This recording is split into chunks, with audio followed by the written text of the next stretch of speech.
Pourquoi regarder du true crime? Quel est l'intérêt? C'est juste du voyeurisme et rien d'autre. Avez-vous déjà entendu quelqu'un tenir ses propos sans vraiment savoir quoi y répondre? Eh bien la prochaine fois, vous pourrez répondre ceci. Parce que des fois, comme nous le raconte Rafu dans une de ses vidéos, un meurtre peut être résolu grâce à une émission de true crime. Oui, vous avez bien entendu. L'histoire vraie incroyable que je vais vous raconter aujourd'hui est celle d'un homicide qui a tourné en cold case, mais suite à la diffusion d'une émission télévisée de cold case justement, l'affaire a pu être résolue 47 ans plus tard. Installez-vous confortablement et laissez-moi vous raconter dans ce nouvel épisode de HVI l'histoire du meurtre de Laurie Nason. Générique.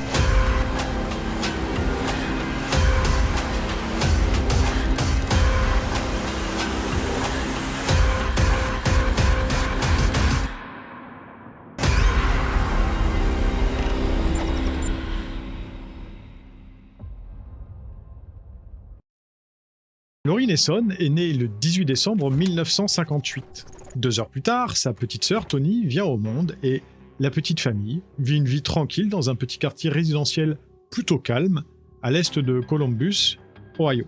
Lorsque Laurie est âgée d'environ 7 ans, ses parents divorcent et c'est leur mère qui récupère la garde de Laurie et de sa sœur Toni.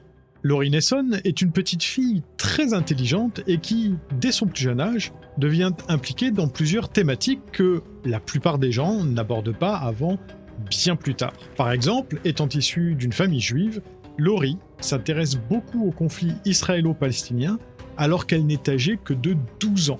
Et de la même manière, en 1972, l'adolescente qu'elle est devient bénévole afin d'aider le sénateur McGovern dans sa campagne présidentielle qui l'oppose à Nixon. D'une certaine manière, ses proches expliquent qu'elle a toujours voulu être la porte-parole de ceux qui, justement, n'avaient pas la possibilité de s'exprimer librement, ou même de s'exprimer tout court.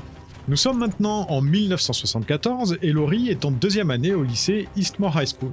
Le 27 septembre 1974 est un vendredi soir et, comme tous les vendredis soirs, il y a un match de football américain qui se déroule au stade du lycée. Et comme tous les vendredis soirs, Laurie et ses amis vont regarder le match. Une fois le match terminé, les adolescents ont pour habitude de se retrouver à l'occasion de soirées organisées tantôt chez l'un, tantôt chez l'autre. Et ce vendredi ne fait pas exception. Laurie se rend à plusieurs soirées et aux alentours de minuit, elle quitte la dernière où elle s'est rendue et s'apprête à rentrer chez elle à pied. Mais le lendemain matin, lorsque sa mère ne la voit pas, elle commence à s'inquiéter parce que ça n'est vraiment pas dans les habitudes de Laurie de découcher. Elle commence donc à passer des coups de fil chez plusieurs amis de sa fille pour savoir si elle n'aurait pas dormi chez elle, mais toutes répondent que non. L'une d'entre elles lui dit même que la dernière fois qu'elle a vu Laurie, c'était aux alentours de minuit et elle s'apprêtait justement à rentrer chez elle à pied. Morte d'inquiétude, sa maman prévient la police qui se met immédiatement à sa recherche.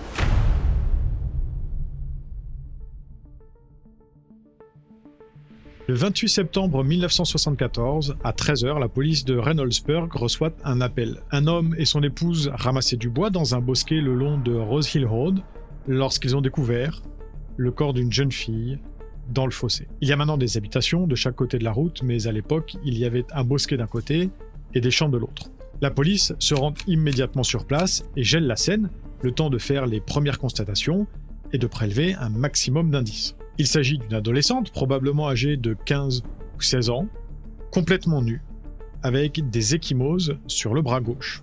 En dehors de ces éléments, les enquêteurs n'ont pas grand-chose à se mettre sous la dent. Il ne semble y avoir aucun indice, aucun élément qui permette de déterminer ce qui a bien pu lui arriver. Le seul élément qu'il relève, c'est le fait que la plante des pieds de la jeune fille sont propres, ce qui leur fait supposer que, quoi qu'il lui soit arrivé, ça s'est sans doute passé ailleurs, et elle a été déposée là après coup.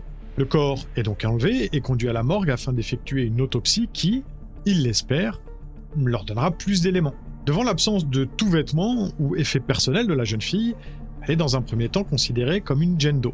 Dans la soirée, l'affaire qui a rapidement été rapportée aux médias locaux fait la une de toutes les émissions d'information, tant à la télévision qu'à la radio. Et suite à la diffusion de sa description, un jeune garçon contacte la police de Reynoldsburg pour leur indiquer qu'une de ses amies, Laurie Nason, a disparu la veille au soir dans la municipalité voisine. Après de rapides vérifications, la mère de Laurie est donc contactée et invitée à se rendre à la morgue de Columbus afin d'identifier le corps il s'agit bien de Laurie.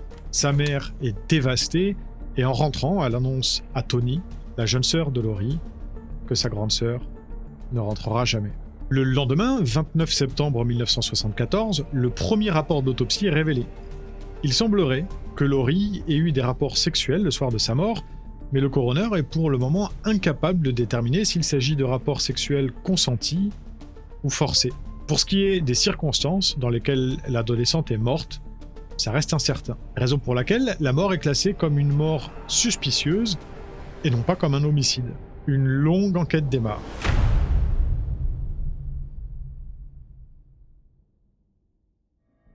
La police commence par interroger tous les amis, familles et proches de Laurie, ainsi que ses camarades qui se trouvaient aux différentes soirées où elle s'était rendue, dans la soirée où elle a disparu. Comme indiqué par une amie à sa mère, Laurie a été vue quittant la soirée à minuit 10. La soirée se déroulait à un peu moins de 15 minutes à pied de chez la jeune fille, sur South Chesterfield Road, et à cette époque, se déplacer à pied était beaucoup plus fréquente maintenant. Quelques instants plus tard, 2 autres élèves du lycée qui rentraient en voiture l'ont eux aussi aperçu marcher sur le bord de la route. Le domicile de Laurie se trouvait à moins de 2 km de l'endroit de la soirée. En revanche, son corps a été découvert à environ 10 km. Raison pour laquelle les enquêteurs pensent qu'elle a pu monter en voiture avec quelqu'un qui lui aurait proposé de la déposer. Sauf que sa mère et ses amis sont unanimes, jamais Laurie ne serait montée en voiture avec un inconnu. Il est donc supposé que ce quelqu'un pourrait être une personne que Laurie connaissait. En parallèle, la police reçoit de nombreux tuyaux, et l'un d'entre eux, en particulier, retient leur attention. C'est le témoignage d'une infirmière qui, le 28 au petit matin, aux alentours de 5h45, se rendait en voiture à l'hôpital pour démarrer sa journée de travail. Et elle prétend avoir vu une jeune fille habillée de la même manière que Laurie le soir de sa disparition. Elle dit également avoir vu un véhicule rouge garé sur le bord de la route, le long de ce qui est connu par les locaux comme Lover's Lane. Les enquêteurs ont enfin un élément intéressant. Ils se mettent donc au plus vite à la recherche de tous les propriétaires d'une voiture rouge, à commencer bien sûr par les proches de Laurie. Et rapidement, ils en trouvent un qui retient particulièrement leur attention. Il s'agit de Scott Richards, 16 ans, un bon ami de Laurie qui était d'ailleurs l'hôte de la première soirée à laquelle Laurie s'était rendue ce soir-là. Le fait est que le jeune homme n'a pas une très bonne réputation et certains lycéens rapportent qu'il est entre autres connu pour être un menteur. Il est questionné pendant de nombreuses heures par les détectives, mais rien d'incriminant ne ressort de ces interrogatoires et la piste, sans pour autant être abandonnée, est mise de côté. D'autant plus que le lendemain, le 30 septembre 1974, la police de Reynoldsburg reçoit un nouveau coup de fil. Quelqu'un a trouvé des chaussures sur le bord d'une route de Gahanna, une localité voisine, ainsi que des vêtements semblant ressembler fortement aux vêtements que Laurie portait le soir de sa disparition. L'endroit où ils ont été retrouvés se trouve à une quinzaine de kilomètres à peu près au nord de là où l'adolescente a été vue pour la dernière fois et de là où son corps a été découvert. Malheureusement, ce n'est qu'environ 5 ans plus tard, en 1980, que la police a commencé à utiliser les tests ADN. Et vous vous en doutez, la précision de cette technique était à l'époque bien différente d'aujourd'hui. Les vêtements n'apportent donc que peu de nouveaux éléments dans cette enquête. En revanche, le 4 octobre, la police tombe sur une main courante effectuée par la mère de Laurie 1 an avant sa disparition. Sa fille, alors âgée de 14 ans, rentrait à pied de l'école quand elle a commencé à être suivie par un homme en voiture. L'homme avait tenté de la convaincre de monter avec lui, mais Laurie était partie en courant et avait immédiatement rapporté l'incident à sa mère, qui avait contacté les autorités en précisant qu'elle suspectait un homme du nom de Eugene Guay, qui est connu pour avoir tenté ce genre d'approche à la sortie du lycée à plusieurs reprises. L'homme est rapidement localisé et questionné. Et lorsqu'il est questionné plus précisément sur ses activités de la nuit du 27 au 28 septembre, il est dans l'impossibilité de produire un alibi. Pire, il avoue connaître Laurie Nason et précise qu'il ne la trouve pas terrible à cause de son appareil dentaire. Mais en revanche, il nie farouchement toute implication dans sa mort. Son domicile ainsi que son véhicule sont méticuleusement fouillés dans l'espoir de trouver le moindre indice, la moindre trace prouvant qu'il a été en contact avec l'adolescente, mais les recherches ne donnent rien du tout. Et sentant la pression, l'homme fait rapidement appel à un avocat qui fait extrêmement bien son travail et protège son client du mieux qu'il peut, en lui faisant par exemple refuser un test polygraphe qu'il avait à la base accepté de passer. En l'absence du moindre élément prouvant son implication, cette piste est elle aussi mise de côté. D'ailleurs, non seulement cette piste, mais carrément toute l'affaire finit par être mise de côté. Parce que le 6 novembre 1974, le rapport final du coroner tombe en même temps que l'analyse toxicologique du corps. Aucune trace de drogue ou d'alcool n'ont été retrouvées dans le sang de la jeune fille, et n'ayant aucun élément permettant de définir les circonstances exactes de sa mort, elle est considérée comme une mort naturelle accidentelle par asphyxie, dont les causes sont indéterminées. L'opinion publique ainsi que la famille sont révoltés. Comment, malgré les conditions dans lesquelles elle a été retrouvée, l'absence de vêtements retrouvés à 15 km du corps, les ecchymoses sur son bras gauche, les traces de rapports sexuels, comment cela peut-il être classifié comme une mort accidentelle?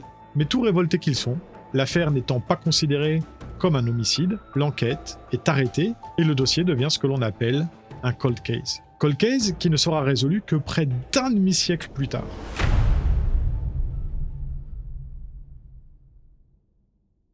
Tout démarre en août 2019. Cela fait presque 45 ans que le dossier du meurtre de Laurie a été archivé, quand l'officier Craig Bradford, un policier de la police de Reynoldsburg, tombe dessus en recherchant un cold case à étudier. Craig Bradford n'est pas du tout détective à la section des homicides, ni même des cold cases d'ailleurs, c'est simplement un passionné de cold case qu'il aime étudier sur son temps libre pour essayer de voir s'il peut contribuer à y apporter de nouveaux éléments. Et en lisant le dossier de Laurie, il remarque que le certificat de la mort de la jeune fille n'indique pas la manière dont la malheureuse a perdu la vie, que c'est classifié comme une mort dont les circonstances sont indéterminées. Cette affaire le touche particulièrement parce que Craig Bradford a lui aussi une fille du même âge que Laurie lorsqu'elle a perdu la vie. Il demande donc à sa hiérarchie l'autorisation de réétudier l'affaire pendant son temps libre, et l'autorisation lui est accordée. Il commence par reprendre un à un tous les rapports, étudier tous les clichés, et tout d'un coup, il tombe sur quelque chose qui le fait un petit peu tiquer. Sur un des clichés de la scène de crime, un détective soulève la lèvre supérieure de la jeune fille. Et Craig remarque que la paroi intérieure de cette lèvre est très abîmée, détail qu'il ne retrouve nulle part dans le dossier. Or, se dit le détective amateur, cette abrasion pourrait avoir été causée par quelqu'un frottant la lèvre contre l'appareil dentaire que l'adolescente portait. Quelqu'un, par exemple, qui aurait mis sa main sur la bouche de Laurie pour l'empêcher de crier. Pour lui, il n'y a plus aucun doute, il s'agit bel et bien d'un meurtre, et il est plus déterminé que jamais à faire tout ce qui est en son pouvoir pour le résoudre. Le 4 février 2020, il contacte Tony Nason et lui fait part de sa découverte, de ses intentions. D'abord un petit peu contrarié par la réouverture de cette vieille blessure, qui avait fini par cicatriser avec le temps, Tony lui accorde néanmoins son soutien. Mais pour pouvoir rouvrir l'enquête, il y a une première étape à franchir. Convaincre le coroner qu'il s'agit non pas d'une mort accidentelle, mais bel et bien d'un meurtre. Fort de sa découverte, il se rend donc au bureau du coroner de Columbus et leur demande de réévaluer le certificat de la mort de Laurie Nason. Le conseil du bureau se réunit et après 5 longs mois de discussion, ils donnent leur réponse, ils sont d'accord avec Craig Bradford et le certificat est donc modifié. Le motif de la mort est requalifié en meurtre causé par des violences non déterminées. L'affaire est officiellement rouverte. Mais pour autant, les éléments sont minces. D'autant plus que, si vous vous souvenez bien, il n'y avait eu à l'époque que 2 suspects, Scott Richard et Eugene Guay, qui sont maintenant tous les 2 décédés.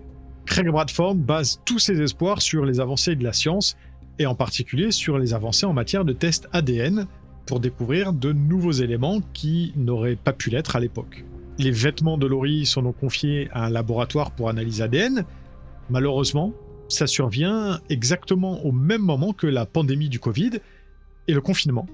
Et les résultats tardent à venir parce que, forcément, les employés ne peuvent pas faire les analyses ADN depuis chez eux.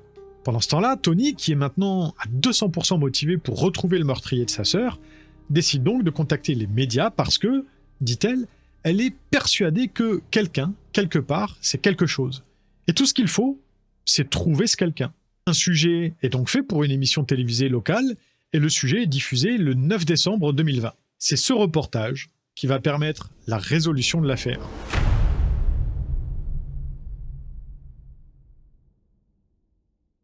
Suite à la diffusion du reportage, Gene Adams reçoit un appel de sa cousine qui lui demande s'il l'a vu. L'homme répond que non et sa cousine lui explique alors que l'affaire ressemble étrangement au meurtre de Karen Adams, la sœur de Jean. En effet, Karen a été tuée 6 mois après Laurie et son corps a été retrouvé à peine 4 km de l'endroit où le corps de Laurie l'avait été. La cousine de Jean décide donc de contacter la police et les enquêteurs tombent d'accord sur le fait qu'il y a effectivement de fortes ressemblances et de fortes chances que les deux affaires puissent être liées. La différence majeure entre les deux affaires, c'est que le meurtre de Karen a lui été résolu. Craig Bradford décide donc de contacter le détective Chuck Clark du bureau du shérif du comté de Franklin, détective spécialisé en cold case qui avait résolu l'affaire Karen Adams en 2011. À l'époque, Karen Adams habite à seulement 10 minutes de chez Laurie Nason. Un soir de 1975, alors âgée de 17 ans, elle dit à ses parents qu'elle fait vite un saut chez une amie pour récupérer une écharpe qu'elle lui a prêtée. Elle sera de retour dans moins d'1 heure, promet-elle. Mais elle ne rentrera jamais. Et sa voiture est retrouvée le lendemain par son frère Gene, parti à la recherche de sa sœur. Le 10 mars 1975, le corps de la jeune fille est retrouvé par 2 promeneurs, lui aussi dans un fossé. Le bureau du shérif de Franklin est immédiatement prévenu. Elle a des marques au niveau du cou et l'autopsie révèle qu'elle a été agressée sexuellement avant d'être étranglée à mort. Comme pour Laurie, pas d'indices, pas de témoins et les enquêteurs pataugent. L'enquête est active pendant près d'1 an, mais comme pour celle de Laurie Nason, elle finit par être classée comme un cold case. Ce n'est que 35 ans plus tard, en décembre 2010, que Chuck Clark tombe sur le dossier et décide de le réétudier. Selon lui, l'affaire a de grandes chances de pouvoir être résolue, justement grâce à l'avancée des analyses ADN. Une analyse des vêtements de Karen est donc effectuée et révèle l'ADN de 2 hommes. Leur ADN est ensuite entré dans une base de données pour tenter de trouver une correspondance, et le premier ressort comme inconnu, mais le deuxième ADN, en revanche, correspond à celui d'un homme connu par les services de police pour avoir déjà fait de la prison pour enlèvement et viol. Son nom ? Robert Meyer. L'homme a été inculpé pour enlèvement et l'agression sexuelle de 2 femmes à Toledo, dans l'Ohio, en 1976, soit 1 an après le meurtre de Karen. Sauf que ces 2 victimes-là ont survécu. Robert Meyer a passé 25 ans en prison et a été libéré en 2001. À cause du motif pour lequel il a été incarcéré, une agression sexuelle, il est soumis à un prélèvement ADN avant sa sortie de prison. Il ne reste maintenant donc plus au détective Chuck Clark qu'à effectuer un nouveau prélèvement sur l'homme afin de confirmer la correspondance trouvée par l'ordinateur. L'homme, maintenant âgé de 71 ans, accepte de se soumettre au test et le résultat tombe. Il s'agit bien du même ADN que celui retrouvé sur les vêtements de Karen Adams. En septembre 2011, Robert Meyer est interrogé par Chuck Clark. Did you know of a female by the name of Karen Adams? Does that ring a bell with you at all or anything? Karen Adams? Sure don't. How could you explain to me that I have DNA evidence that you sexually assaulted this girl that I'm speaking with you in reference to? I had no idea.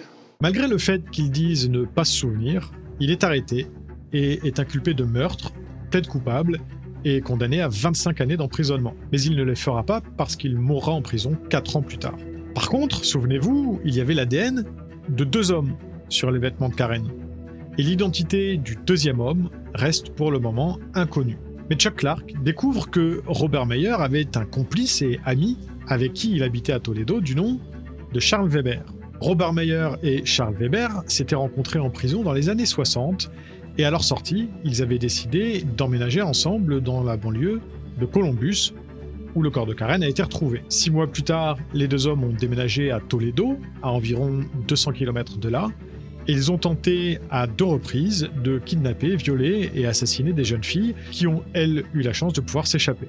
Charles Weber a lui été arrêté et incarcéré jusqu'en 1989 avant d'être relâché et de mourir 3 ans plus tard, rendant la comparaison entre le 2e ADN retrouvé sur les vêtements de Karen et celui de l'homme impossible. Mais en 2016, Chuck Clark, bien déterminé à aller jusqu'au bout, finit par retrouver le fils biologique de Charles Weber et lui demande s'il accepterait de fournir son ADN. L'homme accepte et, en utilisant la filiation ADN, Charles Weber est confirmé comme étant le 2e meurtrier de Karen Adams. Maintenant, retour en 2020.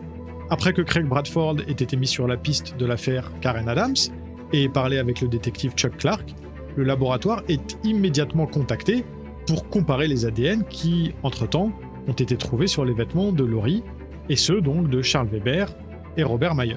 La correspondance est confirmée.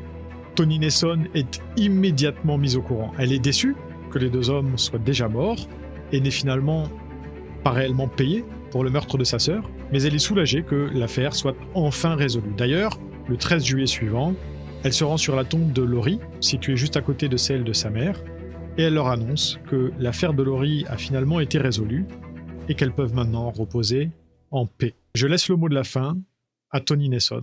I want to make sure that these families out there and friends don't ever give up. Don't ever give up. There's always some sort of hope. And if my story can help another family, then all of the pain that I've been through is worth it.